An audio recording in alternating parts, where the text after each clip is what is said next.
Hey everybody, Aaron here. Welcome back to another anime review. Today we look at UQ Holder episode 8, which I will say was freaking awesome. Hands down, this was so amazing the way they animated it. Oh god, so awesome, really. Like, you have no idea. When I read this part of the manga, I loved it. I thought this whole fight scene in the manga was excellent. And, you know, it just came off as an animated form. It was just so incredible to see.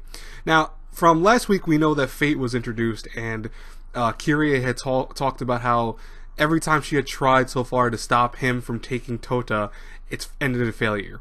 So what she ended up doing ultimately is getting everyone together, or at least the 4 members of the UQ numbers, to get together and figure out a means of stopping Fate from taking Tota.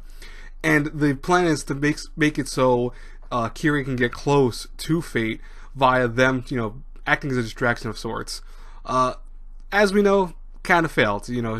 Well, at least initially, when she grabbed onto him, he petrified her because she was waiting just 1 second too long for everyone to get close, and that's when he petrified her. But you know, they had a plan of keeping her petrified for a couple of minutes, because she had actually had a way of curing that, and then they were going to launch their assault again, and he was completely thrown off by that. That's where they successful. But what really stood out for me during the whole fight was Tota versus Fate. Like, you know, Tota did get his ass kicked essentially, but he put up a freaking fight. And I swear, the shit that he was pulling off with the sword, how he's changing the gravity on it every few seconds, you know, that looks cool in the manga, but really, I'm serious. When I say animated form, that was awesome, I'm not even joking. You go read right now, if you guys and girls want to. Go check out the manga for UQ Holder, and check out the scene. I think it's like maybe, I want to say maybe 4 or 3. Volume 4, maybe even past that, but somewhere in there is where, and that's really bad, I know, but I should remember it. I just haven't seen it. I haven't read it in such a long time.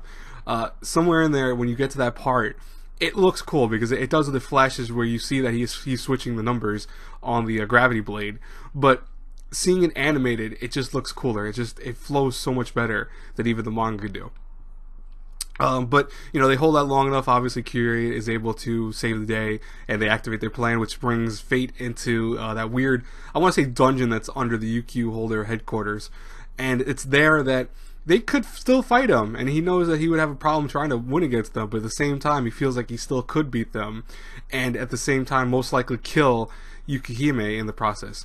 So what do? They decide, you know what, we'll let you go, because Fate's plan of action is, I will tell each one of you a single truth. Whatever you guys want to know, you can ask me a question, and I will tell you the truth behind it. And they all went up to their questions, and you know, we know how it went with Negi showing up at the end, and that was very interesting. I still don't like how Negi's voice actor, or most likely actress, because I think that's a female playing him, sounds like a little kid. This dude's a grown-up now, and he still sounds like he hasn't hit puberty. It's very strange to me. I don't know. I just think that whole thing is very odd to me. It throws me off. But that's the one issue I had with Negiyama, even in Negima, excuse me.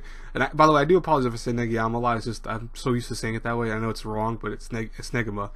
But yeah, even the English dub and the Japanese dub of Negima, you know, having his character portrayed, like, I know he's a kid, I get that, so he doesn't have, you know, a deep booming voice, not supposed to, but hearing it like that annoys the crap out of me. And it's like, still annoying because you're now an adult and you still sound like that, dude. Why? What happened? Did you not hit puberty? What?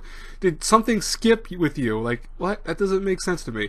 But it was interesting how he showed up for a brief moment, and it was also interesting that we learned that Fate kind of killed Toto's parents, and I'm not going to explain why he said that flat out, and then also was told that there's more truth behind it, because there is a lot of truths behind this. Tota's past is going to be something that's going to be flushed out across the series, and once you start realizing what's going on with his past, and once they kind of hit you with that bombshell of information, it will be where this turning point of Tota's story gets into play. But until then, you're probably not going to see that for a while. I'll be honest with you guys and girls, I'm going to miss this show. Like, I hope they have it two core. I know it's only going to be 1 core right now, but I really hope there's a 2 core for the show. Like, I hope eventually they have a 2nd season. I really do. And that gets extended. I hope that gets even extended 10 times longer. But we'll see what happens. It's probably going to be based off of if the anime does well. So, yeah, I hope the anime is doing well for this. I don't think it's doing bad, but I don't think it's doing that great either. But anyways, guys, what did you think about this week's episode? I would love to know in the comments below. Tell me. As always, if you like these reviews, you know what to do. Hit that like button, subscribe to the channel, share the video around. You know the whole 9.